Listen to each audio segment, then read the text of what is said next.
Yeah, so 75% of people leave an organization or leave a service if they're treated badly a number of times. But 50% of people leave if they're treated badly once. Okay. And empathy, you may think it comes to you easily, but it's also a skill because you have to be intentional. I was watching a video clip and it really touched me. A policeman stopped a car and was addressing the driver of the car. She had done something wrong, but the lady was hostile. And the policeman, after saying what he needed to say, he now said, "Are you okay?" She said, "No, I'm not okay. I don't like policemen." And then he now said, "Do you need a hug?" She came out, got out of the car, and she burst into tears. That's the kind of empathy we're talking about. And this also applies in the community. Sometimes we tend to be carried away with What we want to deliver, the service. delivery. Through voices strong, stories told, connections formed, we find our place, echoes of our community. Hello, this is Echoes of Our Community. I want to say hello and welcome once again. My name is Margaret Taribo and I'm your host. We are here on this platform, on this podcast, looking at a number of topics. Well, a lot of topics really, ranging from whether it's health, well-being, individuals, for families. But today it's going to be an interesting one. We're going to be looking at customer service. And somebody might even be asking me, what do you mean? What has customer service got to do with community? It's got a lot. And just like I learned, and I'm still learning, customer service is very important. Customer service means that I've got people that I need to be relating with, relating to, and relating for. And that means that if I don't do what I need to do to support my customer, then I'm not providing or giving impact. So today we have the lovely Bolaji. She's going to be introducing herself, what she does and why she does it. And then we'll be delving into this topic of community, of customer service and communication in the community setting. So whether you're a leader, a parent, a young person, trust me, this is something you don't want to miss. So Bolaji, welcome. Do you want to introduce yourself? Yes, thank you very much for having me. I'm an admirer of your work. I've been following you through the years, so I'm really pleased to be here. Thank you. My name is Bolaji Sanyaolu, as you mentioned. What I do currently, I'm a consultant. I consult for businesses in the area of corporate comms, HR, and I started my career as a HR professional. In fact, as an administrator, but I moved into HR and then corporate comms, and then I combined both of them. I spent most of my career in fast-moving consumer healthcare goods and pharmaceuticals. And it's been a long journey. I've worked in those organizations for a number of years. So now I'm here. And as I said, I'm happy to be here. Thank you. Yeah. So let's get down to it. Why customer service? What does that mean? Does that mean that is it not related to the shops? Interesting. Yeah, I remember earlier on in my career, I had a role called employee engagement officer. And that was the time that it occurred to me how important customer services is, whether inside an organization or outside an organization. And it has a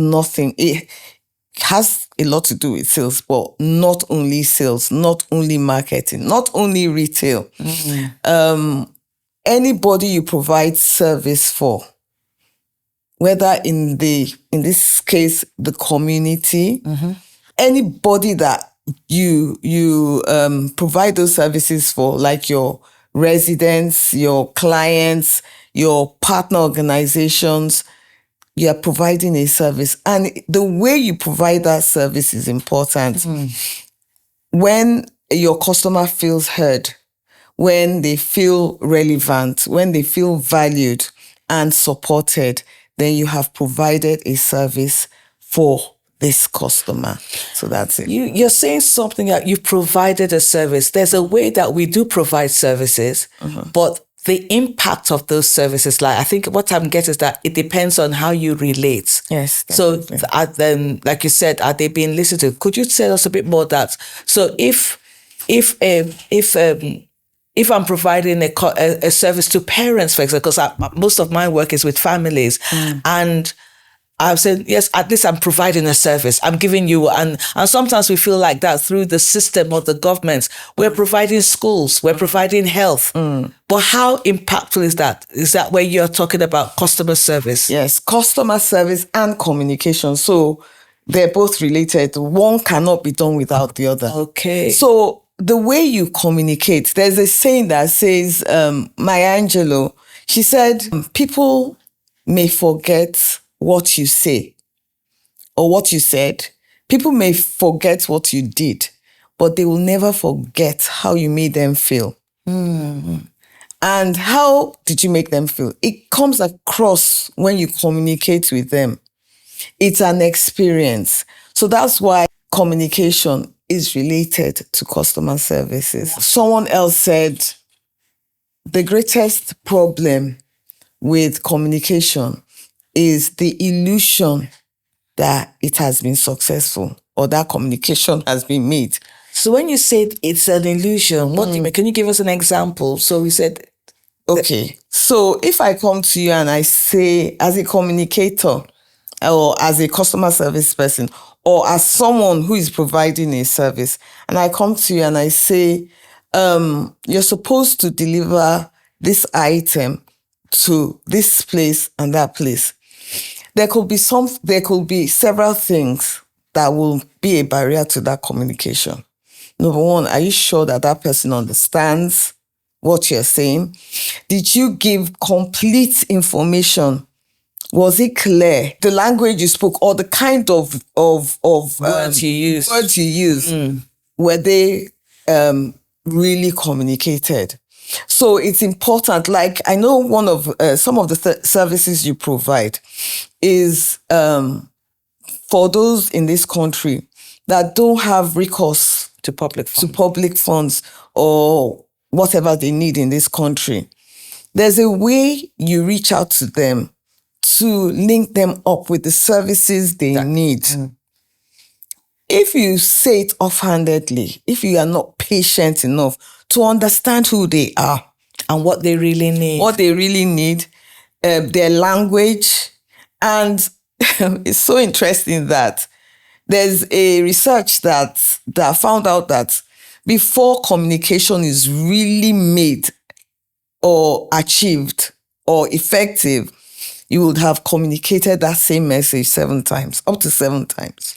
And I think that's quite powerful because I realize that even when you're promoting a service, we do a lot of promotion of activities, events. Sometimes you're promoting it maybe through a newsletter, maybe through social media, maybe through word of mouth. I've realized now that you can't just do it once. And I've seen it happen time and time again and I always say, even with parents as well, they might have a flyer. I always say that you might give a parent a flyer because of what they're going through at that point in time. Maybe there's a trauma going on. They might not be reading. I remember even giving birth in the hospital. Sometimes all the papers or the things they're given to you, you don't have time to read or digest what is being said until maybe later on it just clicks that, actually, I want to do that program. Yeah. Actually, I didn't know that was there for me. So yeah, I think I hear you now in terms of that. And that's why you have different channels of communication. Just like you mentioned, the newsletter, emails, word of mouth, town halls. There are different ways you communicate, even to different people. You know, having different audiences, you want to be everything to everyone, or at least something to different levels of communication. If you really want them to achieve you have to sit down with them for a long, especially in your line of work, you have to sit down with them, be patient with them. And then there are some people, you just say it and they understand. I know you're not based in this country, but Most of the time. Most of the time. But then where you do most of your work, have you ever felt the frustration in terms of communicating with, especially between the community and leaders of governments? How has that felt for you? Because you're communicating, but have you felt at a point in time that it's not been effective? Okay, so I have actually, but that's where strategic communication comes in. When you want to communicate with different sets of people, you have to plan your communication. You sit down and have a communication plan. This one is going to the leaders. This is going to the grassroots organizations. Sometimes when you're communicating, you change your language. You won't have to be posh when you're talking to grassroots organizations or when you're working some of the CSR community service that we do. And we go, in fact, there was one program that we had. I knew I couldn't speak a language. I took someone along that could speak the language. And if you see the difference, the shift in the response, because the person was speaking Hausa, they opened up. Initially, they were standing aloof, but the moment they heard their language, they started flowing towards us. And as we all know, language can be a barrier when we are communicating. I think language can be a barrier. And I think sometimes, especially in the system that we work in as well, where people just assume that you understand the language and then it gets lost and then people are not engaging in the service. And that's why we say maybe they call them hard to reach. But we're not saying that it's just that you're not reaching them in the way you need to reach them. So our communities, whether language is English is their second language, whether they don't understand the communication, the way you're communicating is important. But apart from the language, it's also about, I think we live, and I don't know whether that's something that resonates with you in terms of how people don't feel you because we hear young people say that, or with the police, the issues they have with the police. You can't talk to me. You don't know me.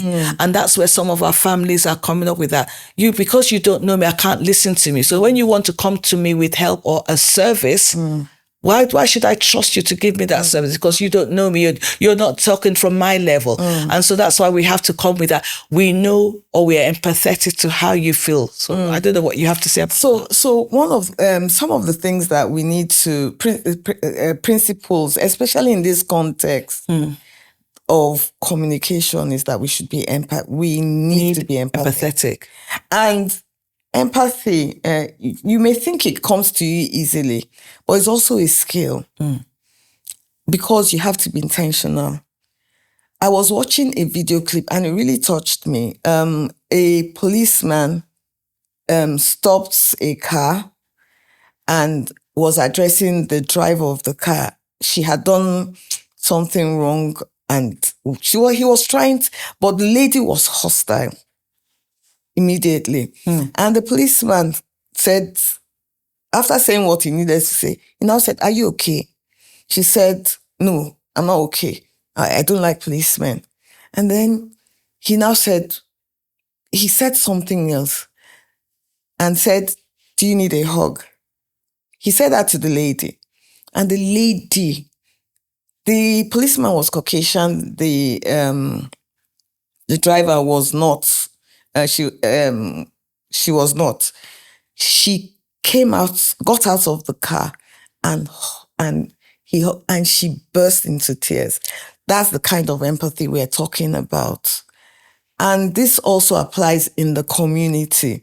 Sometimes we tend to be carried away with what we want to deliver, the service. Yeah. And these people, the customer knows knows when you really don't have empathy. They know. No matter what you do, they know. Another thing is responsiveness. We need to be responsive to our customers or to the community, to our clients. And we're not just talking about the community we support. We're even talking about the partner organizations that we work with. Sometimes we criticize them so much, but they too have their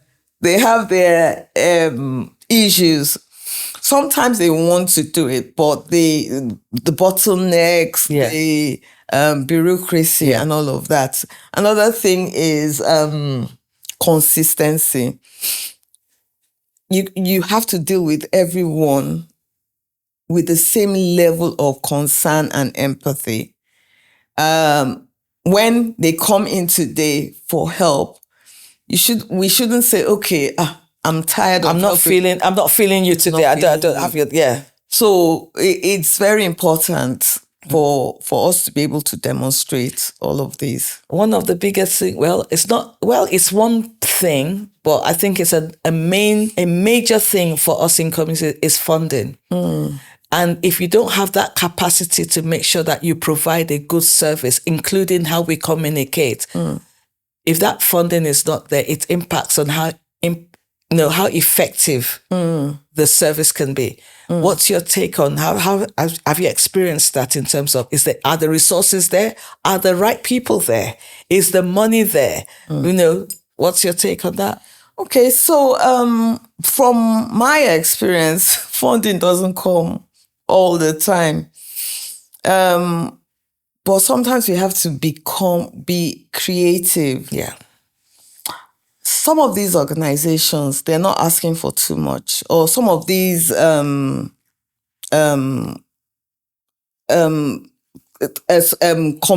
members of these communities, because we used to go out to orphanages, schools, and all of that. Some of them don't expect too much from us.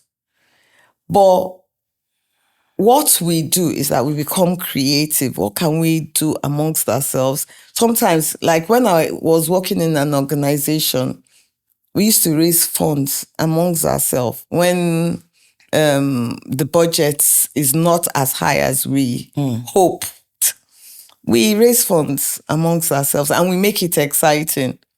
And that's what we were able to do then. Even outside of the workplace, we still look for funds. Like I remember a friend of mine who runs an NGO. She had support from international organizations. When they pulled those funds out of the blue, they weren't expecting it. What did they do? She became creative. And you're aware of that situation. She started reaching out to individuals that she knows that can support, and she raised as much. I think it's a very important point, because we live in a system, we live in a context now where things are getting tighter and tighter. But that element of empathy comes into play. The area of creativity is important, so that we can still do what we need to do. I've been in situations before that I've been asked, what if that funding is not there? Will you still do what you need to do? And I said, yes, I might not do it at the same level, but I will still do it because I know it's important.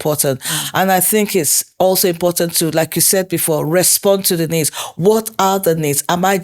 Because sometimes our communities feel that you're doing it just to make yourself look good, and then they're not going to take it. Yeah, that's really common.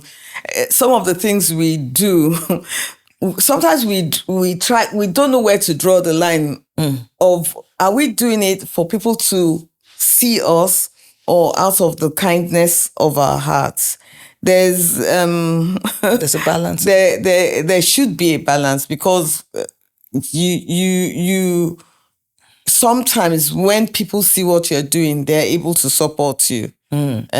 So there should be a balance. We're living in a time that the cost of living it's terrible right now, and I'm aware that there's some families they don't really have enough to eat, but because of the pride and they won't go to food banks. So that's an example I can give.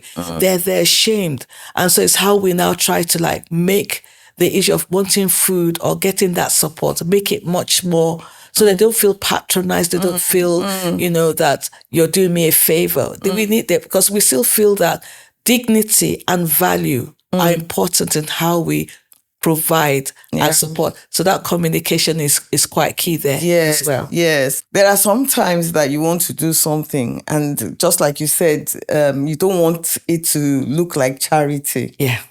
So instead of giving them outright, sometimes you could do it, tell them to pay £1. £1, yeah. For it. So they didn't get it free of charge. But they put value. It makes it even value. Makes it. Yeah. Yeah, yes. And that's one of the things we're looking at as well, to make sure that we're communicating the service as well. Yes. Yeah. Yes. Could you give any examples? Because I know, like you said, there are a lot of places here that we know that communication can be better in how we provide the service. Can you give any examples or any case studies of the work you've done that can show that communicative? Yeah. So I worked within an organization where we had front desk. Whatever you do, you need someone who is at the front desk who receives visitors and those who have needs. And this is a true life story, true life case. We had two front desk persons at different times. The difference between the two, and it's not that, you won't say that you don't want to blame them for their character sometimes, but the difference, and without being taught, one of them was always engaging, always asked for, tried to meet their needs, even some of the things that ordinarily the front desk person doesn't know. She was able to train herself to understand those things. The other one was always, the countenance was always sad and unwelcoming. So those are the kind of things, and that's just very basic. But at the same time, even for those who go into the community and you are meeting up with people and you're condescending towards them, you feel as if you're doing them a favor. We have those types too. So, as I said, the quote earlier, people always remember how you made them feel. And they keep coming back if you made them feel good.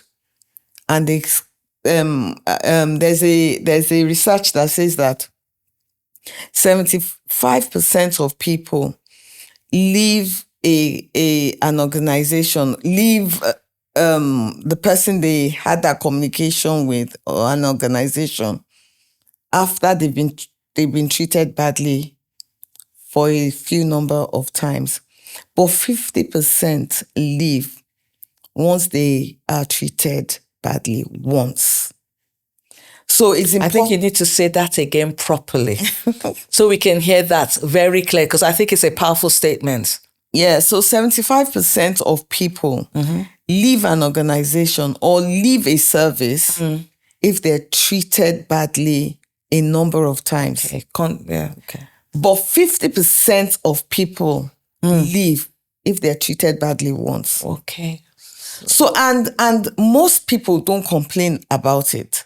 They just don't. And I'm one of those people. If you treat me badly, I just leave. I leave that service and don't come back again. And you won't go back, okay. I don't go back again. And then you now wonder why people are not engaging Why are they not? I know, because I think there are a lot of strategies that have been put in place in some of the work we do. Sometimes, whether it's health, whether it's housing, whether it's the food bank, they put people that look like us in front so that people will be attracted to the service. But but that doesn't make a lot of difference, because yes, you might look like me, and then I might be attracted to hear what you're saying. But if you don't treat me well, I'm not going to come back. No matter how good it is, even if I'm hungry, some people there, I'm hungry, but I'm not going to go there. Exactly. And that's what happens every time. You just find out that your business is not growing, or your organization is not growing, but you don't know why. Especially if people don't give you feedback. And these are the people that should give you feedback. And that is why you should have systems in play. Where you can get feedback. Feedback can be very painful. But trust me, your mind will always go back to the painful part of feedback. I think I agree, because having that feedback or evaluation, most of our projects, we have to have that feedback. And what we focus on, not the good, we like the good, but we have to go back to what are those things that are not so good, so we can improve on. So it's very important. And then we can quickly, or, hopefully improve the service. Yeah. So is there, apart from what you've said now, because you've said a lot in terms of, is there any generic advice that you'd like to give? Because I think we learn from each other from different parts of the world, whether globally or, and I think sometimes we need to humble ourselves to want to learn and to hear. So is there anything you would like to share? So one of the things, just to let our viewers know as well. One of the things that we sometimes got wrong in some of the programs that we had was assuming that we know what the people want. Yeah. We just assume that, these people need a borehole. Whereas those people don't want a borehole. That's not their priority. So what we should do is listen. I was listening to one of your podcasts, and this was almost, the lady was saying, listen to understand what, in fact, some of the programs we did, we had to send out a survey to find out what the people really want in their community. That will be helpful. Not just go in there and start giving them this, something that they would probably discard after you leave. So it's important that we listen to them, understand their needs, and meet those needs. Plan towards meeting those needs. Listening is so key.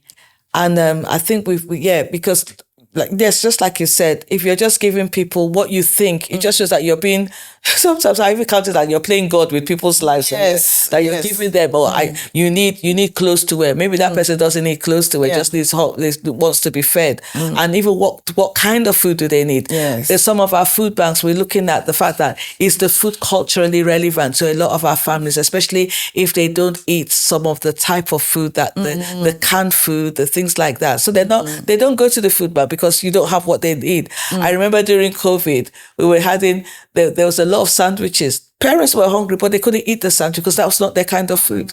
So this is things. So, and because of that, we listened, and then we now had to get, and we've worked with that caterer till now to make sure that we give our families a variety and hot food, because that is what people from our community like. They like hot food, and food is important. So and that's what builds trust. Yes. You see, when they see that, okay, this was the complaint last time, We and worked then on it. Worked on it. That's what builds trust. And they will keep coming back, no matter what. Sometimes you could, they will find some things offensive, as we always do. We are all human. But when they weigh the differences, they still want to come back. And many times, maybe they will open up about more of what they think you can do better. Yeah. Thank you so much for sharing this about this. I think communication is important. No, I don't think. I know that communication is important. It's important. It's important because we are serving customers. So those customers, they are stakeholders. They are parents, they are families, they are young people. And one key element is listening. The key thing in that is listening, and listening to know what people really need, not just because we think they need it, but do they really need it? So thank you, Bolaji, for sharing. That's been quite, no matter how much you know as an organization, there's always something good or new to listen to. I mean, but something old, but we need to Even as a reminder. As a reminder. So I want to say thank you for that. Yeah. So if you watch this podcast, it's about customer service, communication in a community setting, but it's about impact. And that's what we want to be giving as we move on, as we serve our communities, as we serve our families.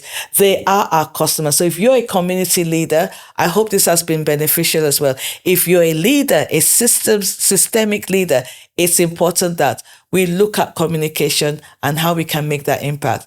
So I'll see you next time. Please like, share, and subscribe, and let's communicate effectively. See you next time on Echoes of Our Community.